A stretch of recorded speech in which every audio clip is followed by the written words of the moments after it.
어떤 대상에게 적의가 숨어 있다고 판단하여 끊임없이 자기 중심적으로 해석하는 정상이 있습니다. 다시 말씀드리면 심각한 걱정이나 두려움으로 자신이 주변으로부터 피해를 받을 것이라는 의심을 고집하는 이상 심리학적 상태를 말합니다. 대개 비이성적인 사고나 착각의 상태에 이르게 되는데, 이러한 편집적인 정세가 심해서 일상생활이나 사회생활에 문제를 겪는 경우 편집성 인격장애로 진단받을 수 있습니다. 이와 같은 정세를 보여주는 한 사람이 있었는데 바로 사울입니다. 안녕하세요. 김상철 목사입니다. 오늘은 사무엘상 19장에서 21장까지를 요약해 보겠습니다. 사무엘상 19장에는 사울의 다윗 죽이기 시도가 계속 이어지는 것을 보게 됩니다. 사울은 다윗의 인기가 상승하고 하나님의 은총에 대한 질투와 두려움으로 다윗을 죽이려고 여러 차례 시도합니다. 사울은 자신의 아들 요나단과 딸 미갈을 동원해서 다윗을 추적하고 죽이려 하지만 그의 모든 계획은 실패로 돌아갑니다. 오히려 다윗의 절친한 친구인 그 사울의 아들 요나단은 다윗을 대신해서 화해를 시키려고 노력합니다. 요나단은 사울에게 다윗의 충성심과 이유 없는 죽임의 부당성을 상기시킵니다. 다윗을 해치지 말라고 하는 거죠. 그런 요나단의 말에 사울은 귀를 기울이고 잠시 그의 마음을 돌이키는 듯 합니다. 그런데 그럼에도 불구하고 사울의 순간적인 마음은 다시 바뀌어서 다윗을 죽이려고 합니다. 미갈은 다윗을 창문으로 내려보내고 사울의 전령들, 그 전령들이라는 것은 명령을 수행하는 사람들을 말하는 거거든요. 그 사람들 다 속이고 다윗의 탈출을 돕습니다. 그래서 다윗은 라마나요스에 있는 사무엘에게로 이제 도망가고, 다윗을 잡으러 파견된 사울의 사자들은 그곳에서 예언의 광란에 빠집니다. 사실 사무엘상 19장에 좀 의미 있는 장면이 있는데, 그 사울의 전령들 있잖아요. 이 사람들 예언을 합니다. 이상한 거죠. 그래서 이 부분은 해석이 좀 필요한데요. 사울은 다윗이 라마의 나요스에 있는 사무엘에게로 도망쳤다는 것을 알게 된 이후에 다윗을 잡아가려고 사람을 보냅니다. 그런데 사울의 사자들이 나요스에 도착할 때마다 그들이 그냥 하나님의 영에 사로잡혀서 예언을 하기 시작합니다. 일반적으로 하나님의 영에 감동받아서 하나님의 말씀을 전하는 것으로 해석하고 있거든요. 그런데 이런 현상이 모든 사자들에게 반복적으로 일어납니다. 그 이야기를 들은 나중에는 이제 사울 자신이 다윗을 찾으러 갑니다.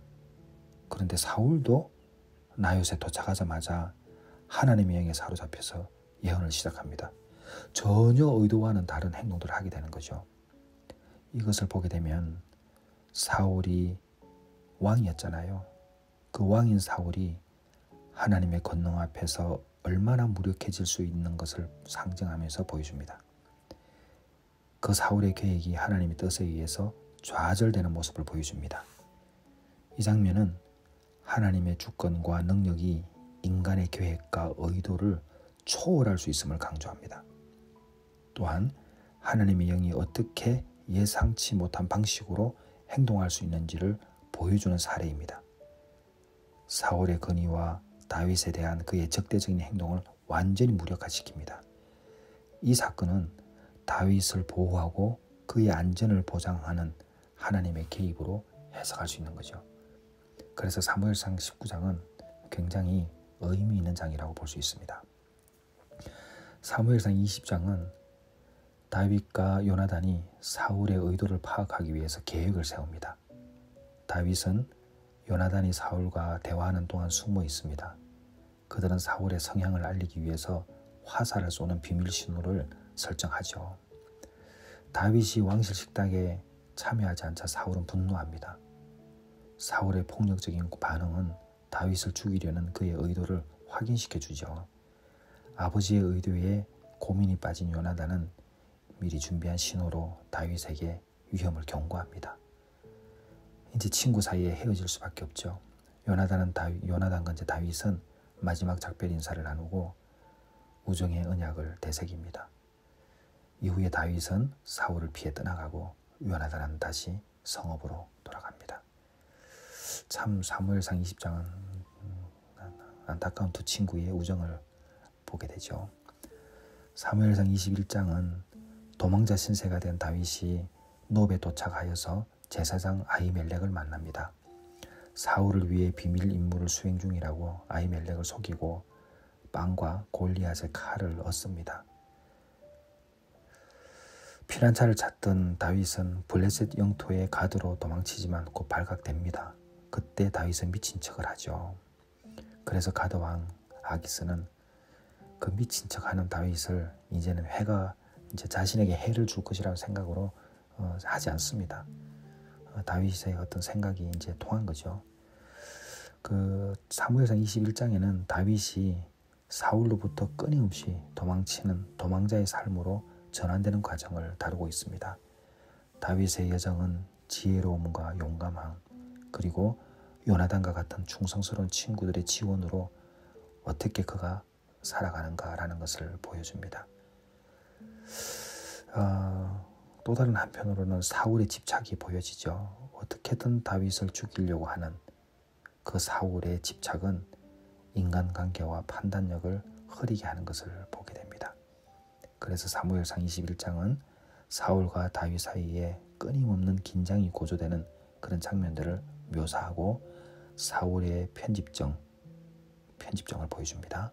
그리고 다윗의 하나님에 대한 의존과 생존을 위한 전략적 행동을 보여줍니다. 사무엘상 21장, 더 말하면 19장에서 21장까지는 사울의 편집정과 다윗의 생존 전략이라고 제목을 붙여도 될 것 같아요. 새로운 주일이 시작했습니다. 어제 여러분들 너무 고생하셨는데 우리 교회가 이렇게 하나하나 이렇게 모습을 갖추어가는 것은 전적인 하나님의 은혜입니다. 우리가 교회를 사랑하고 말씀을 읽고 한 시간씩 기도하는 것은 분명 우리 인생의 주인이 하나님이시고 우리는 그 주인의 삶에 따라가는 종임을 고백하는 겁니다. 이번 한 주간도 우리 인생의 주인 되신 예수 그리스도를 따라가는 삶이 되시기를 주님의 이름으로 축원합니다. 믿음으로 승리하세요.